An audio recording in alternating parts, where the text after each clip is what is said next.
All right, 545-232, Lozano, Donohue, and Donohue. Counsel, your appearances and bar numbers. Good morning, Your Honor. Peter James 10091, pro bono counsel for the plaintiff, Susie Lozano Donohue. And also with you, counsel? Is my paralegal, Beth Meyer. Beth? Meyer. I'm sorry, I have the flu. Meyer. Meyer, thank you. M-Y-E-R. M-E-Y-E-R. Oh, my gosh, M-E-Y-E-R. Okay, apologize. Your Honor, Joseph Knoll, bar number 8210, attorney of record for defendant Jerry Donohue, who is present to my left. Retained counsel? I am an unbundled pro bono counsel in this case. You are calling yourself unbundled pro bono. Okay, status check on the tenant in the house. Yes, Judge. There's quite a bit of happening in this, and just want to state for the record, he may be not charging his client, but I'm an actual licensed pro bono attorney. He may just simply not charging his client. So I'm sorry, I didn't hear the words before pro bono. I am an official pro bono through the legal aid of... Legal aid. The other Duly side noted. is not. Duly noted. Okay. Okay. Now, I'm going to go through a little timeline for you, because it's going to get very complicated. And it's going to show that the defendant has perjured himself and lied before this court on numerous occasions. So I'm going to go through the timeline. On January 4th, 2017, there is a quitclaim deed that was purportedly notarized at that time by defendant and a man named Charles Brown, which quitclaims the property to Landmark Real Property Holdings Trust, care of John Rogers. John Rogers was the first counsel of record in this case. Charles Brown signed on behalf of Landmark Real Property Holdings. Charles Brown is also one who insinuated he was an attorney and tried to talk to my office about the case, and we had to tell him that we could not talk to him because he was not an attorney. He is associated with John Rogers and Mr. Phillips' office. He is also the person who was purportedly living in the Paolo residence, which we are discussing today. And this quitclaim is as to the Paolo residence. On January 13th, 2017, the complaint was filed. John Rogers was counsel for Dad. March 17th, 2017, I filed and recorded Liz Pendens against the Paolo residence and the Yankee Clipper residence, thereby putting the ownership of the property in issue, and it was recorded against the property. At this point in time, David Phillips said he was counsel for defendant, but he said that they're in the same office with John Rogers. On June 9th, 2017, they filed a motion to set aside the Liz Pendens. That was denied. On September 11th, 2017, defendant filed a financial disclosure form where the Paolo residence was not listed as an asset. Didn't list it. Missing.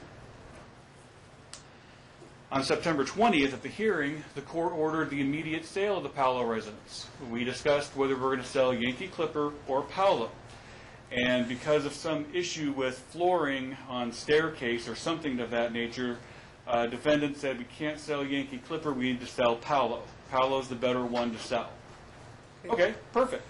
No problem. We don't care which, just sell one of them, because we've got to get some money in this case to pay for things like the alcohol evaluation the other side is supposed to get, which is now being delayed in perpetuity. At the November 15th hearing, we came to the court and said, well, Charles Brown is living there. Dad failed to disclose that there was a tenant in the house at the September 20th hearing. He said, just go ahead and sell it, no problem, let's do it. Well, someone was purportedly living there. We don't believe anyone was, but someone was purportedly living there. So we ordered, the court said, you got to immediately get rid of Charles Brown, get him out. So Charles Brown was going to buy this property. They went through Melissa Dominguez, the realtor, and he was going to put an earnest money deposit to buy it, and they gave him a deadline to do it, which was December 1, 2017 was his deadline, because he said he was going to buy it. They even had this weird contract of sale that really wasn't a contract of sale. And so that never happened. He never put the earnest money down. Now it begs the question, if they've got a quitclaim deed that Charles Brown signed earlier in the year, why is he engaging in this thing to buy the property from Jerry? Right. It doesn't make any sense. So On December 4th, the realtor values the property at $140,000. It's vacant, but with squatters, and it's got junk all over the place. They were inspecting the property. The doors were open. There were people in there, and they determined it was squatters, and they left. They didn't want to be there with those kinds of people there. Now, That was Paolo? that was the Paolo residence. Okay. On December 15th, 2017, this quitclaim from January was recorded against the property. Now, mind you, it is well after the lis pendens, and the lis pendens was noticed to Jerry and to John Rogers. John Rogers filed the notice of conveyance in this case, which, by the way, is a fugitive document. He's not a party to this case. He's not an attorney in this case, and neither is Landmark Holdings. So that's a fugitive document that actually needs to be stricken, is not being filed by anyone properly in this case. I will note a potential conflict of interest as John Rogers represented both Jerry and now this other entity, Landmark Real Property Holdings Trust. Does he still have an active bar number? Rogers, yes. I thought he might have been the subject of some prior disciplinary proceedings. Prior, possibly. Not, my understanding is he's still got a valid bar number, to my understanding. Okay. Now, on January 25th, Dad files an FDF, and he lists the Paolo residence as an asset in the case. If he had already signed a quitclaim document giving it to Landmark Holdings Trust, he just committed perjury, because he's listing it as an asset and swore under oath that it's true and correct.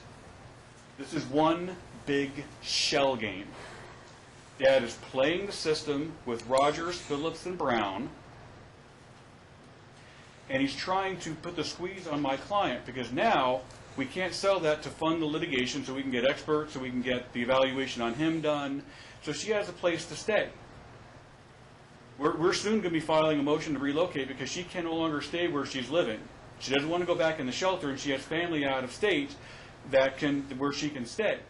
Because right now she's indigent. She's making, what, $10 an hour working? And Jerry's claiming that he doesn't have money, which we just got documents showing he's got a ton of available credit, over $10,000 in available credit. So why isn't he charged the evaluation on there? There's still kind of a missing piece. Have you done a title history? The original, the chain of title on this No, we residence? just had he owned clear title to the residence. And then we recorded lis pendens, and then they recorded the quitclaim deed. That's the order of the three things being filed.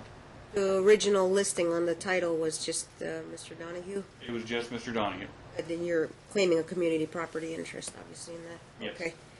So he's just tying up this entire litigation. Are you making an oral request to vacate, set aside the quitclaim deed, pre and post lis pendens, and also to set aside any notices of conveyance that's been recorded? As far as it's filed in this case, it needs to be stricken because it's a fugitive document. I don't know if it would be procedurally proper to actually get an order to strike that out. I would love it if the court would, but I don't want to create more litigation by you striking something without this Landmark Holdings being involved in the proceedings. Due process, Yeah, duly noted. Would love it if you did, but I don't think that would be proper. It definitely needs to be stricken out of this case. And they've definitely got a lot to answer for because Rogers was counsel in this case. And why'd they wait almost a year, 11 months, to record a deed? Why would Charles Brown sign a quitclaim on January 2017 when he's the sole owner of the property? The quitclaim was signed, purportedly signed. We haven't verified this. It was purportedly signed in January, but it wasn't recorded. Pre-lis pendens. It was purportedly signed pre-lis pendens, but it wasn't recorded until December 15th. Huh. Why would you sign a quitclaim if you have nothing to quitclaim? Was he on title originally? No, it was Jerry. Then, because Jerry quitclaimed it to Charles. To in Landmark Properties, on behalf care of of John Landmark. Rogers, but Charles Brown signed on behalf of Landmark Holdings. I see. But now, why is Charles Brown going in a contract with Jerry to buy this property later on in the year if Landmark Holdings already owns it, and he knows this because he signed for it? And is this pre-JPI? I believe it is. I'm not 100% Yeah. certain on that, but I believe it is. First quitclaim number 1, I believe. Because there's a quitclaim number 2 in December 2017. Yeah. So- There's a... Defendant's got a lot to answer for as to why he's playing this game. If he knows he sold that property purportedly in January of last year, why did he say, well, let's just go ahead and sell Paolo? That was his idea in open court. For purposes of divorce, it was to be sold, and then money is held in trust. Yeah, precisely. And then there's third parties getting involved here. Okay. But he'd already sold it, and he said, let's sell it again. Okay. And I want the court to remember, he was a licensed attorney in this state. His license is on suspended status. All he has to do is either take some classes or do something silly to get it back. But it's in his control to get it back. It's procedural at this point. What is your request for relief today? Today, we want to move my client into the Yankee Clipper house. Yankee Clipper? And he can go find his own residence. Is Dad currently in Yankee Clipper? Dad currently is living there. That's our understanding. And He's the one clouding up this issue with the Paolo residence. My client is indigent. She's soon going to be out on the street because we're going to be filing, depending on what the court does today, we might be filing an emergency motion to relocate to California, pending what's going on, because she can't be out on the street for a temporary basis? on a temporary basis. And where in California? Anaheim. Not too far. Okay. So you're giving the court options, what you're saying? Well, I'm just Because giving Paolo- notice of what we intend to do. Which house she's staying in right now? She's not staying in any house. The Paolo residence is now, because of the clouded title by this quitclaim, which was recorded subject to the Liz pendants. Oh, I'm sorry, I missed the boat there. So where is she staying now? She's staying with a friend. I see. Okay. And the friend's like... With the kids, right? With the kids. Friend's like, okay, enough's enough. You know, Yeah. we can't do this forever. Okay. So, but it's a game that opposing side's playing. Why is he making all these statements? Now, we've got everything I've said here today is recorded fact. This is part of the record in the case. It's filed documents. The other part of it is what he said in open court, which we can go back and watch the video record again. He suggested selling Paolo over a Yankee Clipper Okay. because of the issue with, I believe, flooring on the stairs wasn't done, and he doesn't have the money to finish it, which he really does. He's got plenty of credit available to do it, and that can be paid off once it's sold. So that's really a very disingenuous statement. If Mr. Knoll was unbundled last time, you had no... Did you write a 5.501 letter? As to which? I don't know who, if he was unbundled. Try to make an attempt to resolve any or narrow down the issues by sending a letter. I've been meeting and 5.501. conferring with over discovery issues, because there's plenty of discovery issues. Wait, Mom had... The discovery commissioner for Wait, that. have you been talking to Mr. Knoll about the heads up on all this timeline? No, this stuff just came out. I have not communicated with him about this. He's counsel of record. He's receiving the same documents that I've received. As far as the notice, he can put two together with what's going on here and what's going on with his client with the outright lies to the court and the perjury on the FDF. Okay. Swearing that is now his asset and it's a marital asset ready to be, that he owns it still. It boggles the mind. Okay. The holding up of this sale is impacting on her ability to live somewhere with some monies coming, or now having to be forced to pick another residence. And to litigate the case, because we needed an alcohol evaluation on the other side. We needed possible custody evaluation in this case, and then we discussed this as to what the money was going to be due. Nothing was finally ordered, Okay. but we were going to say it was going to be held in trust, and then we would decide what to do with it. Okay. at that point. And it's holding all of this up now. And now my client, she's basically Understand. going to be destitute. Mr. Knoll, Thank you, Your Honor. Let me begin by just clarifying one thing. Not that it really matters a bunch. how much of this did you know ahead of time? Oh, no, I know everything, but I'm going to clarify all of it for you. Fantastic, because I had I've got my notes right here, I ready had to to write a go, whole Judge. page of notes to follow Mr. Let- James's yeah. timeline. Let me Okay. start with this. And it was pretty much acquiesced in the pleadings. My client got inheritance, purchased 2 houses. They're separate property. That's here nor there, though. But just a little side note on that. Now, on January 4th, 2017, my client went under contract to sell this, signed a quitclaim deed. He knew this guy, Brown, here's the quitclaim deed, I'm going to pay you right away for the property. The guy never paid him. It was his position at that point, and counsel's aware of this, we've supplied all documents that we could on this, that the money never came in. He never got it. Mr. So- Brown failed to pay. He Dad. failed to pay. And I'm going to come to, hopefully I have a way out of this. Lis pendens was then filed absolutely correct. My client corrected his FDF. He didn't do it timely. Everybody knew about this property because they already had the lis pendens out. There was no attempt to hide this or anything. Now we get to some real funny things. In November of 2017, my client went into a new purchase and sale agreement with Brown saying, look, you need to buy the property. You know, we agreed to this. You didn't pay me. Brown says, okay, I'm going to buy it. I'm going to give you the earnest money deposit by December 1st, same date counsel gave. He never gave it. That is void. That sale is void.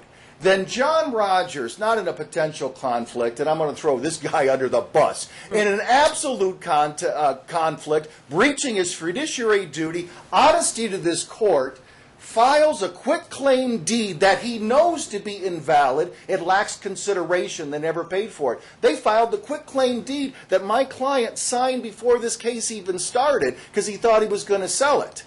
So now Landmark comes in, which, by the way, Landmark is owned by Brown. So Brown and Landmark are the same thing. Brown gets Rogers to file with this court on January 4, 2018, a notice of conveyance. It is our position that it is 100% void. The quitclaim is 100% void. I believe this court, and I would assert you have the power, under NRCP 24, to order an involuntary intervener in this action, which is Landmark and Brown and Rogers. Get in here, tell me why you guys did this, because you never paid for the property. Now, counsel, respectfully to him, is trying to throw my client under the bus. My client didn't know they were recording the quitclaim deed, hasn't cooperated with them. He didn't know Rogers was going to come on board. He didn't know any of this. This is his prior counsel, and my word, Your Honor, is going rogue. This guy, I hate to throw another counsel under the bus, but this guy has done some bad, shady stuff here. Counsel's right about this. NRCP 24, you have to make a timely application. For intervener, but I'll go with this, Judge. In the case of, and it's public The applicant record. has to claim to intervene. Landmark's not McMonigill gonna- v. McMonigill, not the Supreme Court one, the one I currently have before Judge Markey, ordered in a third party as an involuntary intervener under that statute. I don't know. statute? Yeah, I don't know if family court can do that, but I'm in a case right now where that was done. An involuntary intervener ordered into the case because they were claiming an interest in the case. Well, here we have Brown and Landmark claiming an interest in something this court has ordered on. They need to, how about this then, Judge? In order to show cause against these guys, Rogers, Brown, and Landmark, get your butt in here, pardon my French, but seriously. Yeah. Because I'm upset for my client because he's like, I don't know what's going on with this. I never got paid. This, and I've explained to him real property laws. This stuff is invalid. You have to file a declaratory quiet title action downtown, and it's And very costly. I explained that to him. He doesn't have the money But for a court can assert You can do that here. any unresolved community or separate property nature type disputes that are belonging to one party or both. Court has jurisdiction over. under Landreth. Right. You And do. so if third parties Judge. try to kind of mess with the title or sale of a property that we've asserted jurisdiction over, we can issue, as a civil judge, I guess, and then Gotcha. I suppose equitable injunction or declaratory injunction or something. NRCP 7. And any sale or disposition, because I'm sorry. Yeah. I do a lot of real property work. I just got done with one. NRCP 70 allows this court to order the clerk of the court to sign off on a deed declaring the rights of the parties. So if you do order an order to show cause, get these guys in here. NRCP 70, thick language, but it gives absolutely this court the power to order the clerk of the court to sign off, which would be vacating that quitclaim deed, striking that document, whatever it is. But one more thing I want to mention, Judge. But it says parties, so Landmark Brown, not parties. Involuntary third party, intervener. I know this is, again, that's what Judge Marquis did. Party in this case, yeah. One thing I think it's very important to note on this, Judge. My client was ordered to cooperate with the realtor. Well, he has done that. He has done everything. And respectfully to These two guys have really done a number on him. They have. He's claiming.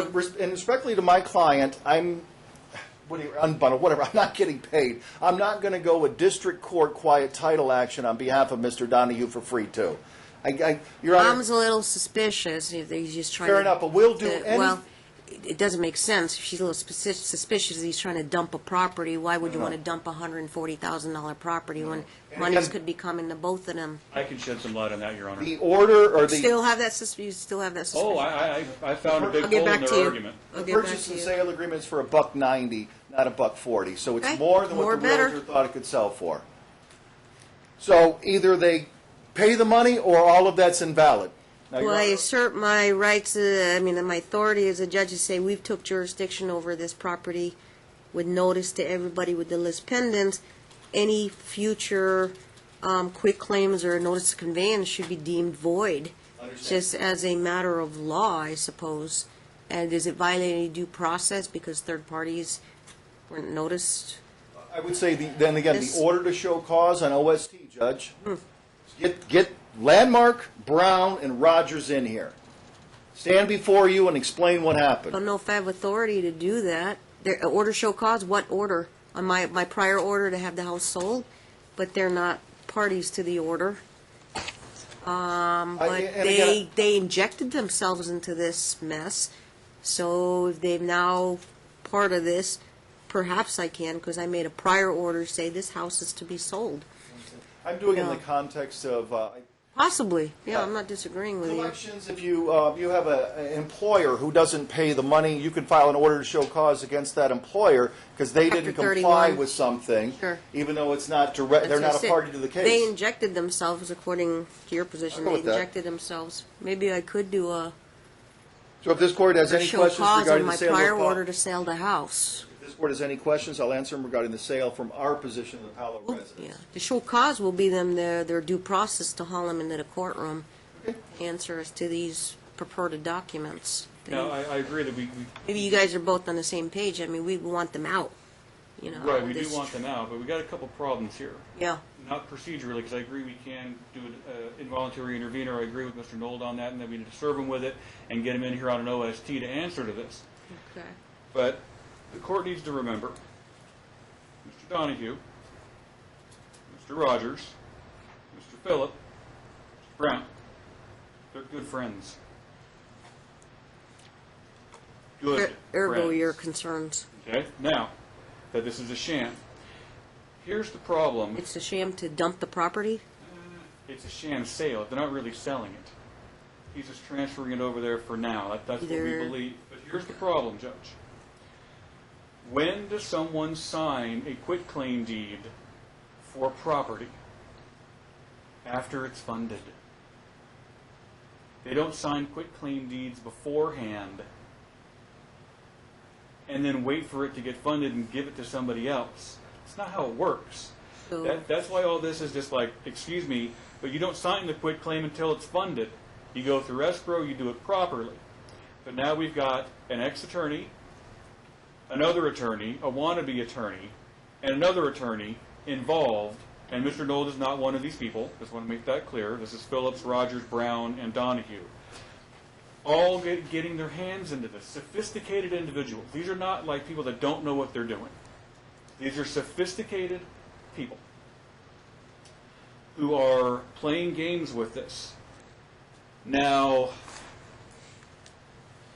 I don't see necessarily a basis to void the quitclaim. I'm not that learned in real property law. Sorry, lack of consideration, Judge. Absolutely, he was not paid. I'm sorry. Yeah, from your clients. Lack of consideration. You absolutely can void that quitclaim deed. Yes, yes. And take him at his word on that. This just doesn't smell right. They came up with a creative way around this to get around. Well, Landreth, we have concurrent jurisdiction with downtown. Well, I firmly Proper believe for that me we to have hear jurisdiction a for it. declaratory quiet title action and link it, consolidate it with this case under 1D, Judge. It's a possibility. We don't even have to file a separate action. You can just do it in this action. Under the Garner case, they abrogated the distinction between filing a separate action and filing a motion. As long as we bring them in as interveners and make them a party to the case for the limited purpose of just about the title issue, then absolutely we can do that. But then again, this is a game. He's been playing games the whole time. If you remember, just the way that he was saying things to the court about, well, I'm thinking about working at Home Depot. Well, then might get a job up in Elko, and I might get my license. Then I don't. Then I do this. I don't have any money. I'm indigent. Now I find out through disclosures he's got $14,000 in available credit. Well, his wife's sitting here indigent. He buys groceries purportedly for her, and she gets them, and they're moldy. There's worms in it. There's bugs in it. All sorts of games, all sorts of lies by the other side. We'll hear that in trial, which is coming up quite soon. Which I don't think we're going to make. The discovery and all that? March 19th? No, we're not. Because I'm going to bring them back to court again. We still don't have discovery responses. I've given them ample time to get discovery responses out to my PODs and my ROGs, and they haven't done it. Sounds like where we're approaching here, because is to do the intervener, the order, show cause, order shortening time, give them their due process, and haul them into the courtroom. And the finding is I made prior orders while the court signed temporarily without prejudice the list pendants to protect a potential either separate community property asset, and these third parties sort of injected themselves, and they need to be brought in as interveners so we can clear title on this so a sale can go forward. Obviously, it could be coming. Yeah, Mom might file an emergency motion, but the sooner we act on this, we have to make sure that they can be brought in. I think the order from Registered today, agent for Landmark, Attorney Rogers, and this Mr. Charles Brown. I think the order from today should specifically say, Ms. Clerk, that when they interjected themselves in this, they subjected themselves to the jurisdiction and authority of this court. Have basis to make that kind of finding? I believe you do, Judge. List pendant was filed in the chain of title. They then knew or should have known when they We filed acted the on that house first. And I served it to Rogers himself. He was counsel at the time. He had actual notice. Yeah.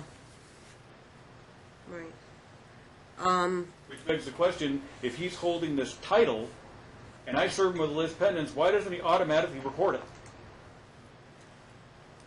Right. Is there any emergency order that can be placed today to stay anything? Because we don't want that thing, the property sold from under both of them. I can issue an emergency stay order. File that with the clerk's office. You checking every day and making sure that whatever they did with the house? I'm sorry, I missed that, Judge. They just took title of a house with no monies. Oh, no, but into this. and respectfully to the court, as far as that, they can't flip it. He can't sell it. If they try to do that, any bona fide purchaser for value is automatically defeated by the list pendants filed by counsel. It's void for lack of consideration. Clear title, you don't have clear title. Yeah, there's no title company in the world that's going to issue So we title shouldn't be insurance. worried about that. Yeah, with the list pendants on there. I'm not saying they might not try it, but again, that's an NRCP 70 immediately against them. You know, we're going to, no. And your recourse is to go see the person you bought it from because you had constructive, if not actual, notice of the lis pendens by what counsel filed. You're not allowed to do anything with that house. But Perhaps we can do an order today and record it against the property saying that the title that was filed or recorded on the 15th of December declared void. is not necessarily void, but there are issues surrounding that the court needs to resolve. Kind of like a lis pendens on that title. That way to give further protection to anyone who thinks that they might want to buy it, they would see the order recorded afterwards. Noel seems to think it's there's no way that no purchaser is gonna. But I have no objection to that, Your Honor. Extra protection. No, I have no objection Your to that. sort of expertise on the real property law thing. Not a certified specialist by the foot, but I've done 100+ real property If you cases. will stipulate on an order, one of you will draft and I'll sign off on it, and I'll check it as well, and make sure that it's authorized. We're authorized to do that. Okay. And one So other for purposes issue, of the Judge. court minutes, counsel will may stipulate to any what we're going to call an order, any court order for this court to sign to be lodged with the Clark County Recorder's Office, Filed in the chain of title. filed in the chain of title for the purpose of putting any third parties on notice or potential purchasers that there's of the prior lis pendens that has existed in this case. Okay. There might be a mandatory duty for Mr. Knoll, for myself, and for Your Honor to report Mr. Rogers to the State Bar, because he is now representing this other entity when he represented That Jerry. drew a red flag as soon as you're going through the chronology and saying an attorney involved in some type of a real estate transaction when he formerly represented. But since this is currently Former going through the owner. court, and we're going to flush out these issues, I think we don't have a duty as of this point to actually do anything. Yeah. I wanna- Kind of see how it works out. I want to emphasize, I said in no uncertain terms, that Rogers is violating the rules of professional conduct. Counsel was way too polite. I absolutely believe that, and I know Jerry might have been friends with him, but I'm an officer of the court, and I've got to state that because I believe it's blatantly obvious. When he represented Mr. Donohue, and now he's representing an entity that he knew or should have known was not paid and then filed something in this court. That's a problem. That's sanctionable. Couldn't you make inquiry with bar counsel? You can do these, you can get these advisory opinions. Your Honor, I do sue other attorneys. I can tell you the first thing bar counsel's going to tell me on this one. Bring it up with the district court judge. Yeah, That's exactly what they're going to flip it on you, Judge. that's been my experience as well. Give concurrent jurisdiction, yeah. And again, and One I'll isn't throw this dependent out on for the other. counsel too. I'll throw this out for counsel too. We may be filing a motion, and I'm sure counsel will join in on it, under attorney fees based on Rogers' conduct under, you're going to love this one, NRS 7.085, which it states, you know it by heart, that if an attorney has aggravated, vexed, or increased litigation or violated the rules, the court may, if the court finds that, the court shall order that attorney to pay the attorney fees and expenses incurred. That's what's happening here right After now. recitation of the rule, Judge. Okay. Now, one thing I would like to... 7.7085 might have been rewritten from 7.60? Maybe that's more what like you're referring to. 18010, Huh? but it's stronger. 7.085 is only against the attorney. 7.60 is against the attorney and or party. And or party. All right. Now, I want to just point Put in out, the minutes, Judge, Mr. Knoll pointed out 7.085. that in the Initial sanctions. disclosures from Mr. Knoll's office from November of last year, Yeah. they gave me a copy of the quitclaim deed that was a month later recorded. A month later recorded. After lis pendens, you mean? A month Yeah, this was after. November of last year that they gave it to me, Yes. November last year. and it's an unrecorded copy. Unrecorded. And then in December, it was recorded, and then it was later filed in this case. Yes. Okay. I can assure the court, myself or my client did not record it, didn't have any knowledge of it, and yes, I did have a copy, and under the rules of disclosures and discovery, I was required to give a copy of it. Yes. But I want to reiterate, we neither participated, approved, or had any knowledge that anyone was going to record that. You know what I'd say? Well, at least, thank goodness they filed the list pendants and Yes. kept it in there. One of Okay, the very first things I did. all right, And I make no claim that Mr. Knoll is in any way involved in this. all I right. want to make that perfectly clear. It says that they did have it, and I did receive it from them before Duly it was noted. reported. Before we do any kind of efforts, or maybe, I don't know, to report anybody to the state bar, let's bring in the due process, let's bring in the intervener. So, one, there was a talk of a stipulation order to put the clerk, to record with the Clark County Recorder. Who is going to volunteer to do? I'll take care of that, Judge. That's Thank easy. you. And then you'll, both council sign, you'll have my signature, record it. Second thing, have you done a draft order, show cause on order shortening time on court's own motion, sua sponte, to give due process to intervene these people in? I have not, but I will volunteer to do that It's a one. show cause why I shouldn't mandatorily intervene you in this case, because you've injected yourself. I will Rejected. do that one, Judge, and again, I'm going to put in there that they Orders. subjected themselves to the jurisdiction of this court when they, in legal terms, in non-legal terms, when they stuck their nose in here. You don't need an ex parte application, it's all been stated on the record today, but if you make a detailed explanation on the order, the whole order, to put them on notice why they're going to be brought into court, I'm satisfactory with that. Less fees on your end, or less work. Sure, and I'll sign off on that, too. Right, so you just draft an order on court's own motion. On this one, and it's going to sound like my client's in bad faith, but he's not. This is the attorney talking because I know this area.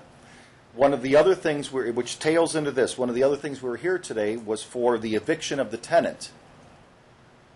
I've done orders for eviction and eviction on, Problem is I can't do that now because, and Jerry can't do it because somebody's No longer- usurped our title. purportedly, Yeah. purportedly. And Justice Court is going to throw up their head's going to literally explode if you go in there and say, well, that's invalid. They're going to say, you have to be the owner to evict somebody. Yes. And you're saying that the deed, so I'm not in bad faith. Jerry didn't know about this. I told him about that because we can't evict now. I don't even know if there's somebody in the property, but Jerry no longer has standing at this moment to evict. Our goal is to clear the title. Yes. And then clear the physical premises if there's anybody in there. Shows Mr. James. We don't even know if Mr. Brown is living there or ever was. That might have also been a sham. Opposing counsel, not opposing party, made representations that Mr. Brown was actually living there. When the realtor went there, she determined it was squatters. What about a summary order as a matter of law because of the lis pendens? All subsequently filed real estate documents are void ab initio. Sort of like a declaratory order, but it's matter of law by operation of law. It's going to just explode this litigation even more and take even longer. I'd rather bring them in on an order shortening time and get this handled Give them in a their due month process, okay. than to have them appeal or take a writ up and then it take a year. And unfortunately, this court, Never had this encounter this. you're going to love this one, Judge. This court does not have jurisdiction to evict any squatters. True, I It's agree. solely reserved with Justice Court. True. Well, yeah, but as between husband and wife. Oh, no, absolutely here, yes. I Yeah, understand done that. that. But I mean, if there's our squatters in there to get them evicted, we have to go to Justice Court. So now it's the issue of the residents. My client, either she gets to live in the Yankee Clipper residence, because the opposing side has More monies. open, if there's any other assets we can liquidate, attach, or any liquid assets. Either my client can move in there, or we can sell a Yankee Clipper. She can move to California temporarily, because it's either that or be out on the street. All her girlfriend has to do is say, I'm sorry, but you've been here a long time. She's effectively declared homeless. Your Honor, my client is not working. Again, this is his separate property. I'm Yeah. going to have to object. File issue, Purported yeah. separate property. Yeah, I'm going to have to object. I mean, again, Okay. the court took the power over the one, and these, All right. pardon my French, these idiot sticks, for a polite term, got involved with it and messed it up. Now, my client has no other place to live, has no family members in He doesn't town. either. His family lives in Arkansas, not California. Okay. Her family does. Yeah. You want the cheaper option without prejudice? She will live in California pending the trial. Court's indulgence? Let me know. Judge is The saying, cheaper right? option. We're at law. May not be cheaper for her, but she got Jason, the family that can Clipper support yours. her there. I know that, right. Or she goes to California. Emergency order, yeah. I'm not seeing my kids. Either he goes to Budget Suites over in Yankee Clipper, I don't know. or you can Okay, I'm not my saying my no client choice. would prefer, Yankee Clipper. no, he's got 5.5 hours of visitation in the last 8 weeks. We have to file a motion on that. Well, That's not here, that's not before you today. I know. He would like her to go to California, stay with family members there, and hopefully he can sell, liquidate, do whatever he can to get some money. temporarily. Yeah, and this to- is temporary without prejudice. I understand Nevada retains jurisdiction. And the money would be used for him to move out so she can get into Yankee Clipper and he can go live in a Budget Suites? Or go rent a room from a friend? Again, I don't know, Judge, I'll have to look at that. Okay, but Talk to my client. we stipulate right now the best option, Mom can go to California. She's not working, right? She's working for an attorney, Here? not a major job, How Your much she's Honor. not too happy with that either, that option. Well, How fast can you come up with some money, at least to, otherwise she'd have to go to, I don't want to put him in a Budget Suites. I didn't want to put you in a Budget Suites, but she's kind of primary caregiver right now. It's not comfortable for the kids. You can't, don't, probably have, There's another house in Mexico, Your Honor, that we could sell. oh, Not in my client's name, it's in that's not going to give us plaintiff's immediate name. monies, though. Appreciate that, sir, but that's not going to give us any immediate monies. Well, Your Honor, may I address you? It's not timely, but I can come up with some immediate money. I mean, maybe my dad would loan me money, maybe I got assets I can sell, but I can come up with some immediate money, but I don't know what some is. Right, and what would these monies be for, to get her into a house, a rental house, an apartment? Would you have the credit to qualify to get at least, a 6-month lease? I find it curious he can now come up with money for this when he can't come up with money for a $2,500 alcohol evaluation that was Well, mandated. apart from that, Borrow from family. if we can get a roof over Mom and the kids' heads by a 6-month prepaid lease or something, that can hold us over till trial. If we can get that immediately. The amount would be like $10,000. Yeah, Yeah, I mean, yeah, any minute now, the 6 girlfriend months can prepaid just, lease plus Write $4,000 off, for utilities. it's a moral You borrow- obligation on her. Okay, yes, Borrow yes. 10 grand from your dad? Probably. Okay. Probably. My client is going to attempt to get $10,000 from his father. What's an apartment gonna run? 2-bedroom apartment? Well, I was figuring $1,000 a month Yeah. for the rent, and then For she's 6 got months. 6 months, that's 6,000, then Put some another stuff in 4,000 storage. for the utilities and stuff like that for the 6 months. When can I check with you on that? I gotta put in another. My client, I assure you, Your Honor, will call his father today. Okay, we'll recombine all that, status check on that. Stay in touch with Mr. James. And I want an intervenor order show, non-order show cause type hearing. There is another option, Your Honor. Yeah, It appears that defendant's parents own a house in Arkansas that he's offered to have her live in with the kids. Well, why can't he go move there? And she can live in Yankee Clipper. I didn't do that. she can live Yankee Clipper, and he will stay in Arkansas until the trial. Because he's not working anyway. And she's got a job here, that at least giving her some money. I didn't even ask you. Okay. There must be some type of miscommunication on that, Your Honor. My client has not ever talked to his dad or communicated about that, so there's obviously some type of miscommunication on that.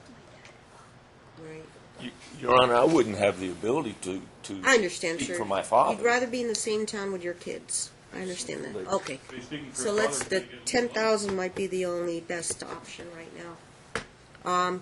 We have to have a fallback if you don't get that 10 grand by, because a girlfriend, a week. And the lawyers can work together to get her into a 6-month lease on a 2-bedroom apartment. She can live independently with the kids. He'll be able to see his kids. Fallback plan, you go right to Anaheim, but then you have to give up your attorney office job here, and but you'll be unemployed living in California. Girls will have to change schools, and then we don't know, and they'll finish out school there, and then we'll be trial's going to be set out in the summertime. I see that happening. She has no choice. No choice. Shelter no good. Budget suites no good. So Anaheim's the last resort. She tried to offer Arkansas to get Yankee Clipper. So we But send he's- that check for next Tuesday. Yeah. There's the other option. Budget suites, Yankee Clipper. No cost. Other than to go to budget suites or rent a room for $300 to $400 a month. Yeah. You got an extra room at your house, Mr. Nold? I do go all out for my clients sometimes, Hey, but that was a consider- bit much. I don't know. I'm Yeah, sorry, I you- know this is not lightly, but that was a very good one, Judge. I Yeah. like that. She's primary caregiver. It's easier if her and the kids go on to Yankee I understand. Clipper, I understand. but I'm going to talk there's to my trust issues there, talk but to my client about this, Judge. Your Honor, one last thing. it might be a cheaper option. I mean, what are you worried about? Everybody's under court monitoring. If you get to live there in Yankee Clipper, you think she'll take valuables? If you want to put them all in storage and leave her basic furniture, that's fine. I think she'll be happy with that. But then some utilities got to be maintained. Maybe she might offer to cover a little bit of that. Consider all your options. I understand, Judge. Then I'll have to status check you in like a week if you. Yeah, I'll see what I have. And then when you want to set the intervenor order. Yeah. When you want, what date would you like for that? Good, give him time to serve due Yeah, process. and Your Honor, can I work with counsel on that? I've got to get. And Just you be know honest, to call I got to get back my- to my office. I got to get the Yeah. CD from today. I got to figure out how to draft this thing. Yes, and call do my it. secretary, Susanna, both Okay. of you, and say, we'd like to have a date. Can you help us Yes. find Then a I got date? to find out where Brown, Rogers, and that landmark. See if they're even registered. I didn't even check to see if they're registered Registered with the agents. Secretary of State. But for the 10 grand or a mom's living situation, let's bring it back in a week. What do I have available? Next Thursday is the 8th. What time? Okay, let me just see, I can fit you in. Yeah, but see, I can't have a lengthy hearing. I've got an all-day trial there at 9, they at 9:30. I've got a 9 o'clock calendar call. It's gonna be a tight squeeze, but, what about late afternoon on the 7th? I have something going on here with, Late afternoon stuck works at better 4:30. for myself, Your Honor. I'm not worried about that 4:30 case. 4 is available, isn't it? I'll squeeze you in. Can you come on a, is it a Wednesday, the 6th at 4 p.m.? The 6th or 4th? Oh, it's at the 7th? 7th? 7 to 4 works. And Yeah. this shouldn't take long. This is more like, okay, what's going on? Yeah, I've got a 3:30 and then I got a 4:30. I'm going to squeeze you in at 4. Okay, that Yeah, I've works. got like status checks all afternoon. 2/7 at 4 p.m. Yes. Thank you, Judge. It should be very fast, because it's like, okay, what's going on? Are we doing the 10,000? Is she moving or what? Boom, boom, boom. Exactly. Yes, we've already discussed all the Plan A, Plan B, Plan C, Plan D. Okay? We have one more thing for today, Judge. I don't Yes. know. Did you receive a report regarding the FMC observation? Because we did not. That would have been done on the 25th. Ms. Clark, anything in the Odyssey? Not on my desk, I'll tell you that. Okay. God. While the clerk's looking, I'll just report this, that my client did go for the FMC observation on the 25th. In his words, in his terms, the children were still distant, but they didn't cry this time, so it was a little bit better. Who is the provider? The therapist? This is the FMC observation. Oh, And my understanding was they normally do a report. there is a report. It's in my Okay. email. Okay, we don't have it yet. I will get. It's in Okay. your On email? that date, Judge, I'll get it for you. Mr. Donohue talked privately with the evaluator that day. Not proper procedure. They're just supposed to evaluate. and see what happens. Maybe they, Not be swayed by one side. we don't know. Let's look at the report. Maybe they told them to say we can't do that.